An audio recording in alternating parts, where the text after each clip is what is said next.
गुरुर्ब्रह्मा गुरुर्विष्णु गुरुर्देवो महेश्वरः गुरुर्साक्षात् परब्रह्म तस्मै श्री गुरुवे नमः। ॐ गजाननं भूतगणाधिसेवितं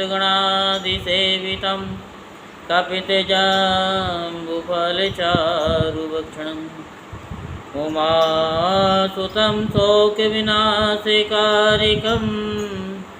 नमामि विघ्नेश्वरपादपङ्कजम्।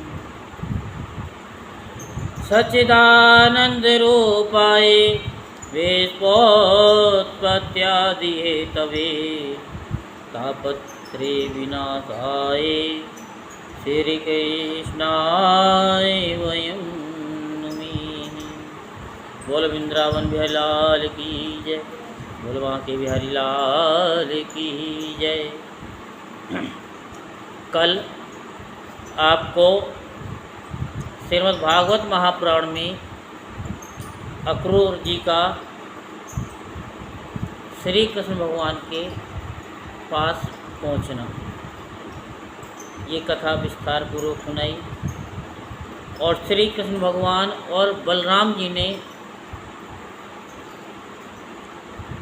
उनको दोनों हाथ पकड़ करके घर ले गए और उनका खूब आदर सत्कार किया, ये कथा सुनाई।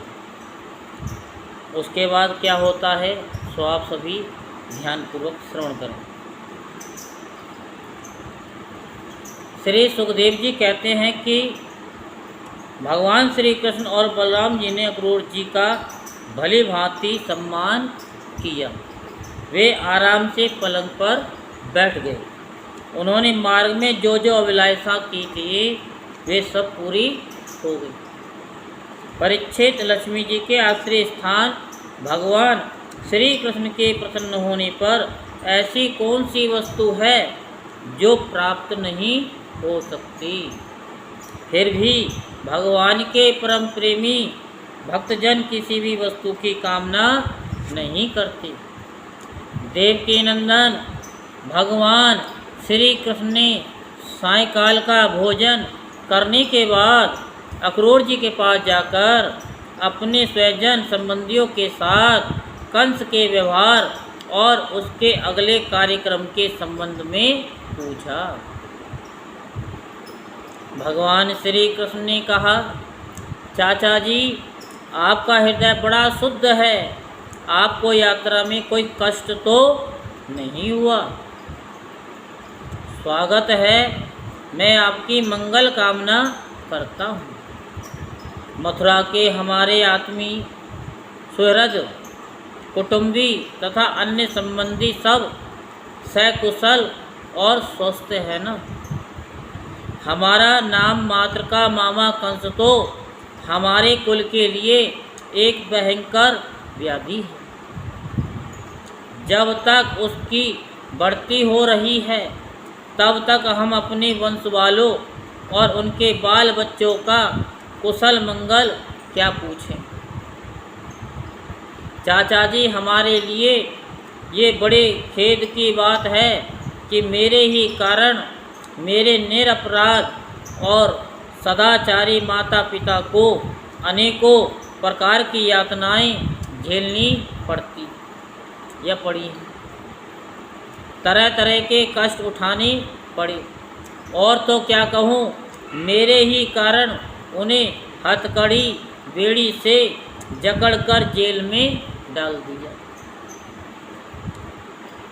तथा मेरे ही कारण उनके बच्चे भी मार डाले गए। मैं बहुत दिनों से चाहता था कि आप लोगों में से किसी न किसी के दर्शन हो।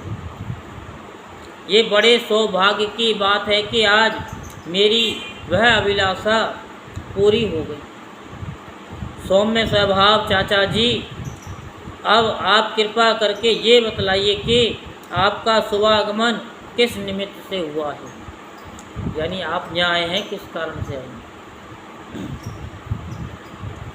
श्री सुखदेव जी कहते हैं कि परीक्षित, जब भगवान श्री कृष्ण ने अक्रूर जी से इस प्रकार प्रश्न किया तब उन्होंने बतलाया कि कंस ने तो सभी यदुवंशियों से घोर बैर ठान रखा है। वह वसुदेव जी को मार डालने का भी उद्यम कर चुका है। अक्रूर जी ने कंस का संदेश और जिस उद्देश्य से उसने स्वयं अक्रूर जी को दूत बनाकर भेजा था और नारद जी ने जिस प्रकार वसुदेव जी के घर श्री कृष्ण के जन्म लेने का वृत्तांत उसको बता दिया था, सो सब कह सुनाया। अक्रूर जी की ये बात सुनकर विपक्षी शत्रुओं का दमन करने वाले भगवान श्री कृष्ण और बलराम जी हंसने लगे और इसके बाद उन्होंने अपने पिता नंद जी को कंस की आज्ञा सुना दी। तब नंद बाबा ने सब गोपों को आज्ञा दी कि सारा गोरस एकत्र करो, भेंट की सामग्री ले लो और छकड़े जोड़ो। कल प्रातःकाल ही हम सब मथुरा की यात्रा करेंगे और वहाँ चलकर राजा कंस की यानी कंस को गोरस देंगे। वहाँ एक बहुत बड़ा उत्सव हो रहा है, उसे देखने के लिए देश की सारी प्रजा इकट्ठी हो रही है। हम लोग तो उसे देखेंगे। नंद बाबा ने गांव के कोतवाल के द्वारा ये घोषणा सारे ब्रज में करवा दी। परीक्षित, जब गोपियों ने सुना कि हमारे मनमोहन श्याम सुंदर और गौर सुंदर बलराम जी को मथुरा ले जाने के लिए अक्रूर जी ब्रज में आए हैं, तब उनके हृदय में बड़ी व्यथा हुई।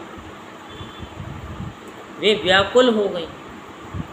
भगवान श्री कृष्ण के मथुरा जाने की बात सुनते ही बहुतों के हृदय में ऐसी जलन हुई कि गर्म सांस चलने लगी, मुख कमल कुमला गया और बहुतों की ऐसी दशा हुई, वे इस प्रकार अचेत हो गई कि उन्हें खिसकी हुई ओढ़नी, गिरते हुए कंगन और ढीले हुए जोड़ों तक का पता न रहा। भगवान के स्वरूप का ध्यान आते ही बहुत सी गोपियों की चित्तवृत्तियाँ सर्वदा निवृत्त हो गई, मानो वे समाधिस्थ आत्मा में स्थित हो गई हों और उन्हें अपने शरीर और संसार का कुछ ध्यान ही न रहा। बहुत सी गोपियों के सामने भगवान श्री कृष्ण का प्रेम, उनकी मंद मंद मुस्कान और हृदय को स्पर्श करने वाली विचित्र पदों से युक्त मधुर वाणी नाचने लगी। वे उसमें तल्लीन हो गईं, मोहित हो गईं। गोपियाँ मन ही मन भगवान की लटकीली चाल, भाव भंगी, प्रेम भरी मुस्कान, चितवन, सारे शोकों को मिटा देने वाली ठिठोलियाँ तथा उदारता भरी लीलाओं का चिंतन करने लगी और उनके विरह के भय से कातर हो गई। उनका हृदय, उनका जीवन सब कुछ भगवान के प्रति समर्पित था। उनकी आंखों से आंसू बह रहे थे। वे झुंड की झुंड इकट्ठी होकर इस प्रकार कहने लगी,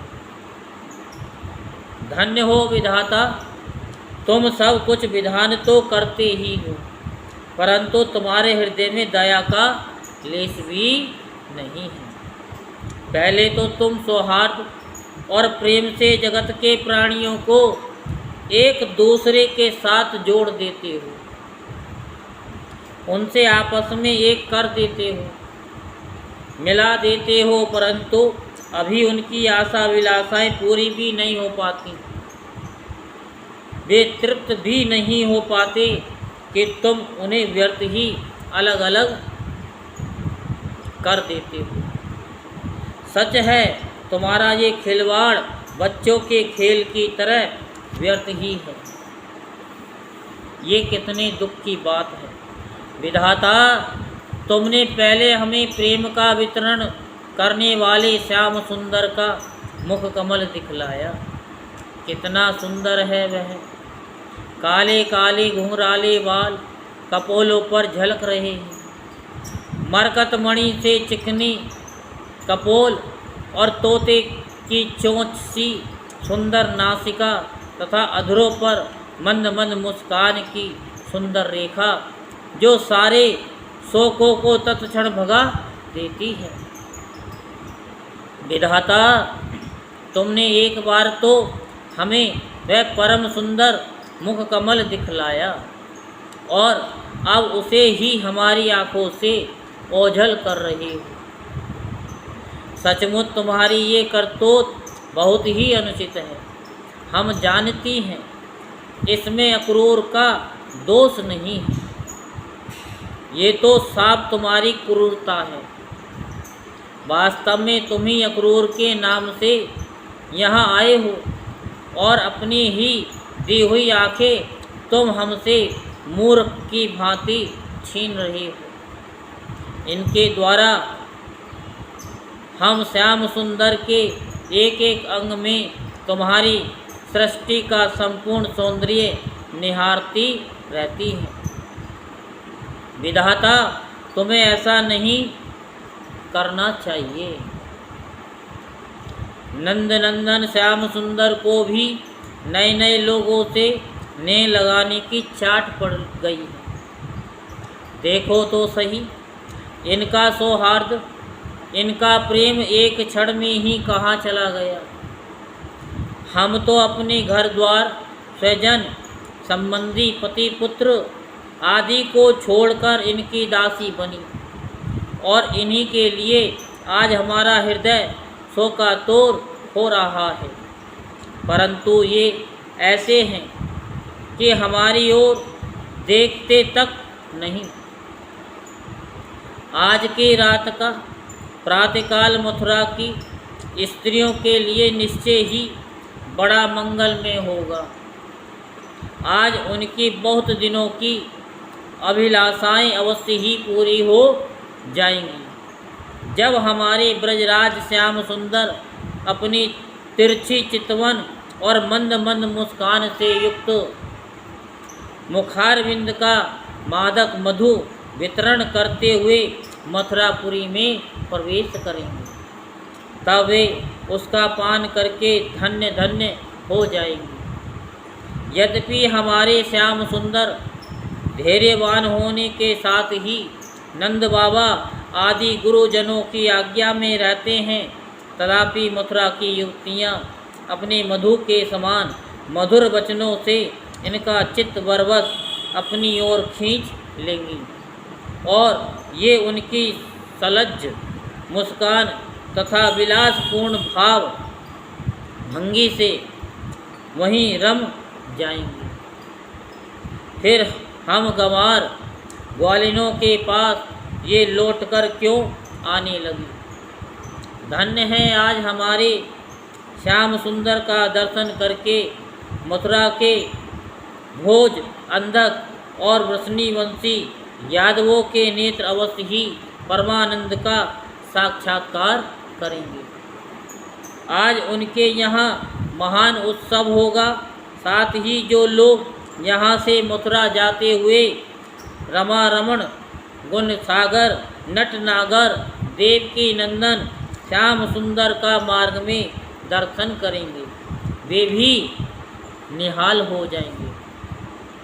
देखो सखी, ये अक्रूर कितना निष्ठुर, कितना हृदयहीन है।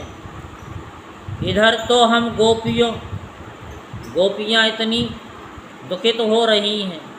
ये हमारे परम प्रियतम नंद दुलार श्याम सुंदर को हमारी आँखों से ओझल करके बहुत दूर ले जाना चाहता है और दो बात कहकर हमें धीरज भी नहीं बंधाता, आश्वासन भी नहीं देता। सचमुच ऐसे अत्यंत क्रूर पुरुष का अक्रूर नाम नहीं होना चाहिए। सखी, हमारे ये श्याम सुंदर भी तो कम निष्ठुर नहीं। देखो देखो, वे भी रथ पर बैठ गए और मतवाले गोपगण छकड़ों द्वारा उनके साथ जाने के लिए कितनी जल्दी जल्दी मचा रहे हैं। सचमुच ये मूर्ख हैं और हमारे बड़े बूढ़े, उन्होंने तो इन लोगों की जल्दबाजी देखकर उपेक्षा कर दी है कि जाओ, जो मन में आवे सो करो। अब हम क्या करें? आज विधाता सर्वदा हमारे प्रतिकूल चेष्टा कर रहा है। चलो हम स्वयं ही चलकर अपने प्राण प्यारे श्याम सुंदर को रोकेंगे। कुल के बड़े बूढ़े और बंधुजन हमारा क्या कर लेंगे? अरे सखी, हम आधे क्षण के लिए भी प्राण पल्लव नंद नंदन का संग छोड़ने में असमर्थ थी। आज हमारे दुर्भाग्य ने हमारे सामने उनका वियोग उपस्थित करके हमारे चित्त को विनष्ट एवं व्याकुल कर दिया है। सखियों, जिनकी प्रेम भरी मनोहर मुस्कान, रहस्य की मीठी मीठी बातें, विलासपूर्ण चितवन और प्रेमालिंगन से हमने रास लीला की वे रात्रियाँ, जो बहुत विशाल थी, एक क्षण के समान बिता दी। अब भला उनके बिना हम उन्हीं की दी हुई अपार विरह व्यथा का पार कैसे पावेंगी? एक दिन की नहीं, प्रतिदिन की बात है। सायंकाल में प्रतिदिन वे ग्वाल वालों से घिरे हुए बलराम जी के साथ वन से गौएं चराकर लौटते हैं। उनकी काली काली घुंघराली अलके और गले के पुष्पहार गौओं के खुर की रस से ढके रहते हैं। वे बांसुरी बजाते हुए अपनी मंद मंद मुस्कान और तिरछी चितवन से हमको देख देख कर हमारे हृदय को बैंध लेते थे, अर्थात वेद यानी छेद देते थे।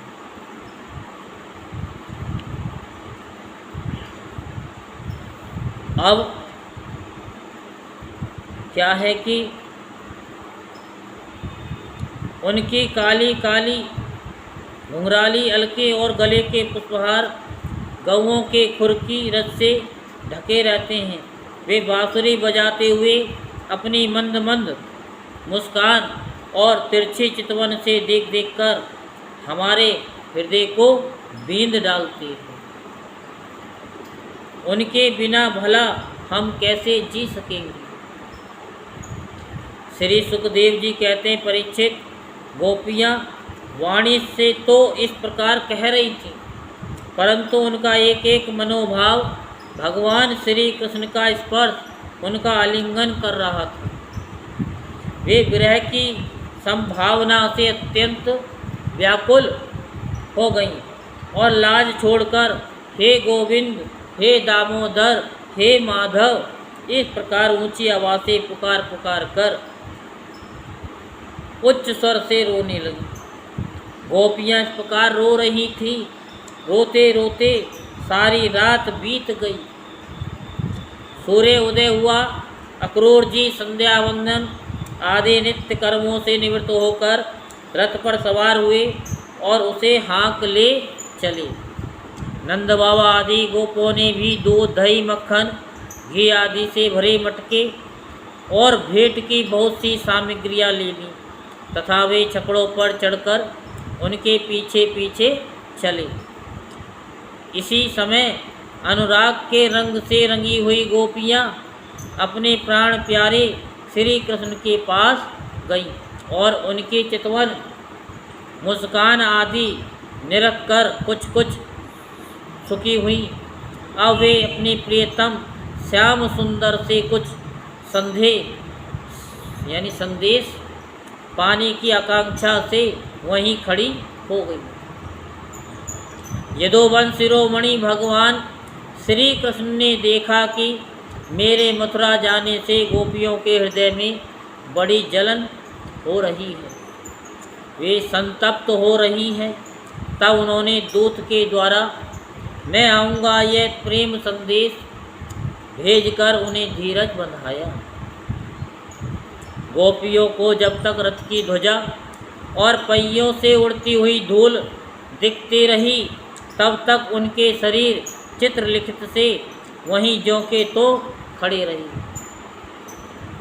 परंतु उन्होंने अपना चित्त तो मनमोहन प्राणवल्लभ श्री कृष्ण के साथ ही भेज दिया था। अभी तो उनके मन में आशा थी कि शायद श्री कृष्ण कुछ दूर जाकर के लौट आए, परंतु जब नहीं लौटे तब वे निराश हो गई और अपने घर चली गईं। परीक्षित, वे रात दिन अपने प्यारे श्याम सुंदर की लीलाओं का गान करती रहती और इस प्रकार अपनी शोक संतप्त को हल्का करती। इधर भगवान श्री कृष्ण भी बलराम जी और अक्रूर जी के साथ वायु के समान वेग वाले रथ पर सवार होकर पापनाशनी यमुना जी के किनारे जा पहुँचे। वहाँ उन लोगों ने हाथ मुँह धोकर यमुना जी का मरकत मणि के समान नीला और अमृत के समान मीठा जल पिया। इसके बाद बलराम जी के साथ भगवान वृक्षों के झुरमुट में खड़े रथ पर सवार हो गए। अक्रूर जी ने दोनों भाइयों को रथ पर बैठाकर उनसे आज्ञा ली और यमुना जी के कुंड अनंत तीर्थ या ब्रह्मह्रद पर आकर वे विधि पूर्वक स्नान करने लगे। उस कुंड में स्नान करने के बाद वे जल में डुबकी लगाकर गायत्री का जप करने लगे। उसी समय जल के भीतर अक्रूर जी ने देखा कि श्री कृष्ण और बलराम जी दोनों भाई एक साथ ही बैठे हुए हैं। अब उनके मन में ये शंका हुई, वसुदेव जी के पुत्रों को तो मैं रथ पर बैठा करके आया हूँ, अब वे यहाँ जल में कैसे आ गए? जब यहाँ है तो शायद रथ पर नहीं हूँ। ऐसा सोचकर उन्होंने सिर बाहर निकाल कर देखा तो वे उस रथ पर भी बैठे हुए थे। उन्होंने ये सोचकर कि मैंने उन्हें जो जल में देखा था वह भ्रम ही रहा होगा, फिर डुबकी लगाई, परंतु फिर उन्होंने वहाँ भी देखा कि साक्षात अनंत देव श्री शेष जी विराजमान हैं और सिद्ध चारण गंधर्व एवं असुर अपने अपने सिर झुकाकर उनकी स्तुति कर रहे हैं। शेष जी के 1000 सिर हैं और प्रत्येक फण पर मुकुट सुशोभित है। कमल नाल के समान उज्ज्वल शरीर पर नीलांबर धारण किए हुए हैं और उनकी ऐसी शोभा हो रही है मानो हजारों शिखरों से युक्त श्वेतगिरी कैलाश शोभायमान हो। अक्रूर जी ने देखा कि शेष जी की गोद में श्याम मेघ के समान घनश्याम विराजमान हो रही है। वे रेशमी पीतांबर पहने हुए हैं, बड़ी ही शांत चतुर्भुज मूर्ति है और कमल के रक्तदल के समान रत्नारे नेत्र हैं। उनका वंदन बड़ा ही मनोहर और प्रसन्नता का सदन है।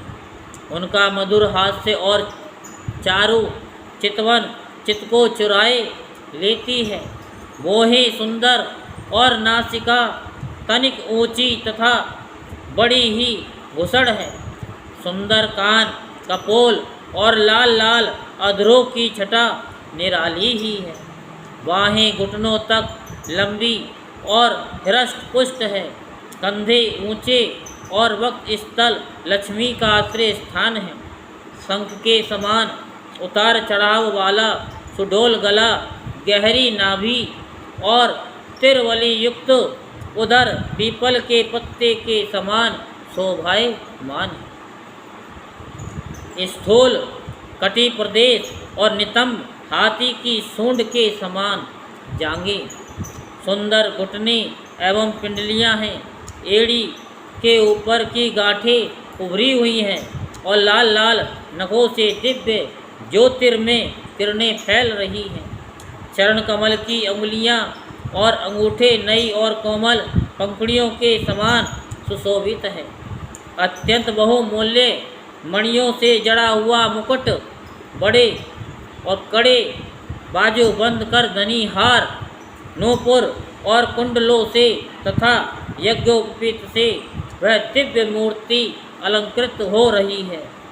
एक हाथ में पद्म शोभा पा रहा है और शेष 3 हाथों में शंख चक्र और गदा वक्त स्थल पर श्री वत्स का चिन्ह, गले में कौस्तुभ मणि और बनमाला लटक रही है। नंद नंदन आदि पार्षद अपने स्वामी सनकादि परम ऋषि पर ब्रह्मा, महादेव आदि देवता, सर्वेश्वर, मरीचि आदि 9 ब्राह्मण, प्रजापति और प्रहलाद, नारद आदि भगवान के परम प्रेमी भक्त तथा 8 वसु अपने परम प्रियतम भगवान समझकर भिन्न भिन्न भावों के अनुसार निर्दोष वेदवाणी से भगवान की स्तुति कर रहे हैं। साथ ही लक्ष्मी, पुष्टि, सरस्वती, कांति, कीर्ति और तुष्टि अर्थात ऐश्वर्य, बल, ज्ञान, श्री यश और वैराग्य, ये षडेश्वर रूप शक्तियाँ, इला, साधनी रूप पृथ्वी शक्ति, ऊर्जा, लीला शक्ति, विद्या, अविद्या, जीवों के मोक्ष बंधन में कारण रूपा वही रंग शक्ति, प्रहलादनी, संवित, अंतरंगा शक्ति और माया आदि शक्तियाँ मूर्तिमान होकर उनकी सेवा कर रही हैं। भगवान की ये झांकी निरख कर अक्रूर जी का हृदय परमानंद से लबालब भर गया। उन्हें परम भक्ति प्राप्त हो गई। सारा शरीर हर्षावेश से पुलकित हो गया। प्रेम भाव का उद्रेक होने से उनके नेत्र आंसू से भर गए। अब अक्रूर जी ने अपना साहस बटोर कर भगवान के चरणों में सिर रखकर प्रणाम किया और वे उसके बाद हाथ जोड़कर बड़ी सावधानी से धीरे धीरे गदगद स्वर से भगवान की स्तुति करने लगी। अब स्तुति कैसे की वो कल आपको सुनाएंगे। बोल वृंदावन बिहारी लाल की जय, बोल बांके बिहारी लाल की जय। जय जय श्री राधेश्याम, जय जय श्री राधेश्याम, जय जय श्री राधेश्याम।